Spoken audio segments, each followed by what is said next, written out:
বাংলাদেশ সেনাবাহিনীকে সম্মান করি, ভালোবাসি। বাংলাদেশ সেনাবাহিনীকে সম্মান করি আর ভালোবাসি কোন জন্য? তারা দেশ রক্ষা করে, মানুষের সার্বিক সহযোগিতায় তারা পাশে থাকে, এই জন্য তাদেরকে ভালোবাসা হয়। এখন বাংলাদেশ সেনাবাহিনী, এই সেনাবাহিনীর যিনি প্রধান, সেনাপ্রধান যাকে বলা হয়, সেনাপ্রধান ওয়াকারুজ্জামান, তো তিনি নাকি বলতেছেন বাংলাদেশে আবার আওয়ামী লীগ আসবে, আওয়ামী লীগকে ফিরে আনা হবে। আপনার মুখ থেকে আমরা এটা আশা করি নাই, কারণ যেই স্বৈরাচার, যেই জালেম, আমাদের প্রিয় কলিজার টুকরা, প্রিয় আল্লামা, তাকে মেডিকেল ক্লিন করে হত্যা করেছে, আরও এরকম বড় বড় স্কলারদেরকে হত্যা করেছে, ফাঁসিতে ঝুলাইছে। এই জালেম, এই স্বৈরাচার আবার কোন মুখ দিয়ে এই বাংলার জমিনে পা দিতে চায়? আর এদেরকে যারা আসতে দেয়, তাহলে এদেরকে যারা আসতে দিতে চায়, এখান থেকেই বুঝে নিতে হবে তারাও তাদের পা চাটা গোলাম। কারণ এই ওয়াকারুজ্জামানকে ক্ষমতায় বসাই গেছে ওই ফ্যাসিদ হাসিনা। এই ফ্যাসিদ হাসিনা ওই ওয়াকারুজ্জামানকে ক্ষমতায় বসাই গেছে, যার কারণে সে এখনো পর্যন্ত তার গোলামি করার চেষ্টা করতেছে। এই জন্য আবার স্পষ্ট ভাষায় বলতে চাই, বাংলাদেশ সেনাবাহিনীকে সম্মান করি, শ্রদ্ধা করি, ভালোবাসি।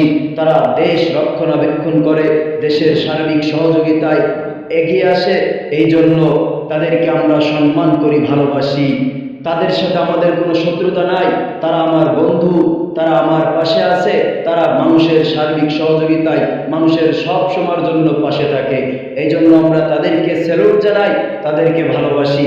কিন্তু স্পষ্ট ভাষায় বলতে চাই, বাংলাদেশ সেনাবাহিনীর প্রধান ওয়াকারুজ্জামান, আপনি যদি আবার এই কথা মুখে আনেন যে এই দেশে আবার আওয়ামী লীগ আসবে, তাহলে আমরা আপনাকেও ছাড় দিব না। কারণ আমরা আপনাকেও ছাড় দিব না। যেই ফ্যাসিদ, যেই সরকার, যেই হাসিনা খুনি, এই খুনি যেইভাবে আমাদের আলেমদের উপরে অত্যাচার করেছে, এমনভাবে অত্যাচার করেছে, করতে করতে এমনকি আল্লামা দিলওয়ার হোসেন সাইদি সাহেবকে মেডিকেল ক্লিন করে হত্যা করেছে। এমনকি এই যে গণ আন্দোলন, এই গণ আন্দোলনে পাখির মতন গুলি করে এমনভাবে হত্যা করেছে। আবার সে আবার এই বাংলার জমিনে আসতে চায়। এদেরকে যারা আসতে দিতে চায়, এখান থেকে স্পষ্ট করে বলতে চাই, যারা এদেরকে আসতে দিতে চায় তারা এদের পা চাটা গোলাম। এখনো পর্যন্ত যারা মুখ খুলে বলে আমরা আওয়ামী লীগ, তাদেরকে ঘৃণিত চোখে সবাই দেখবেন, ঘৃণিত চোখে। কারণ এরা কিভাবে বলতে পারে এদের নেতা পলাইছে এদেরকে ছেড়ে, অথচ এদের নেতা এদেরকে ছেড়ে কিভাবে পলাইতে পারে? এমন নেতার সঙ্গে কারা এখনো পর্যন্ত তারা মুখ উঁচু করে কথা বলে? এদেরকে একটু লজ্জা হয় না? এদেরকে একটু ভয় হয় না যে আল্লাহ পাক রব্বুল আলামিন তার নবী এবং রাসূলকে পাঠাইছেন, এবং এমন লোকের উত্তরসূরি হতে হবে, এমন লোকের আদর্শ গ্রহণ করতে হবে, এমন লোককে সাপোর্ট করতে হবে, এমন লোককে নেতা হিসেবে মানতে হবে, যেই নেতা আমার মরণের সময় থাকবে, যেই নেতা আমি মৃত্যুবরণ করব, ওই নেতা আমার সঙ্গে থাকবে। এমন এক নেতাকে আমরা নেতা হিসেবে মানি। আর বাদ বাকি যারা মরণের সময় কোনো সহযোগিতা করবে না, তাদেরকে আমরা নেতা হিসেবে কখনো মানি না, মানব না, কোনো কোশ্চিন কারো মানতে পারি না। এটা আমার আপনার ইমানি দায়িত্ব। যারা ইসলামী খিলাফতের দায়িত্ব পালন করতেছেন, যারা কোরআনের রাজ কায়েম করার জন্য কোরআনের আন্দোলন করতেছেন, ইসলামকে প্রতিষ্ঠা করার জন্য, তাদেরকেও শ্রদ্ধা করি, ভালোবাসি। এদের যে আমির আছে তাদেরকে আমরা মহাব্বত করি, ভালোবাসি। কারণ তারা দ্বীন ইসলামের খাদেম, তারা দ্বীন ইসলামের কাজে নিয়োজিত। কারণ আজকে নবী নাই, নবীর জায়গায় তারাই আলেম উলামারা উত্তরসূরি হয়ে কাজ করতেছেন, দ্বীনের কাজ করতেছেন, কোরআন বিজয়ের জন্য সংগ্রাম করতেছেন। তাদেরকে শ্রদ্ধা করি, ভালোবাসি। আবারও স্পষ্ট ভাষায় বলতে চাই, সেনাবাহিনী সেনাবাহিনীর প্রধান ওয়াকারুজ্জামান, আপনি এখনই শুধরান। আপনার শুধরানোর সময়, আপনি যদি না শুধরান আপনাকেও জনগণ ছাড় দিবে না, এমনকি আপনাকেও গণপিটানি দিয়ে আপনার দেশ ত্যাগ করতে হবে, এমনকি আপনার দেশ ত্যাগ করতে হবে।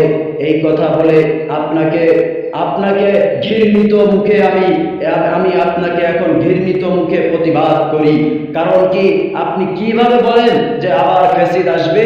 এটা আপনার কোন মুখ দিয়ে বেরোলো?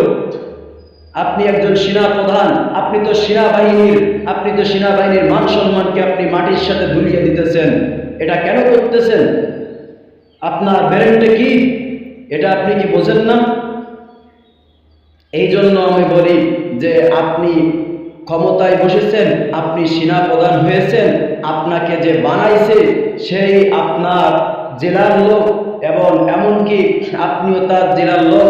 এই জন্য আপনি তার প্রতি এত ভালোবাসা দেখাচ্ছেন। সে আপনাকে সেনা প্রধান বানাইছে বিদায় এই জন্য আপনি তার প্রতি এখনো পর্যন্ত ভালোবাসা দেখাচ্ছেন। আবারও স্পষ্ট বলি, যদি এই দেশে আওয়ামী লীগ আসে তাহলে আমাদের রক্তের উপর দিয়ে ভেসে তারপরে আওয়ামী লীগকে প্রতিষ্ঠা করতে হবে। এমনকি পশ্চিমকালেও এই দেশে কোনো ফেসিবাদকে জায়গা দেওয়া হবে না, হবে না, হবে না, ইনশাআল্লাহ, ইনশাআল্লাহ।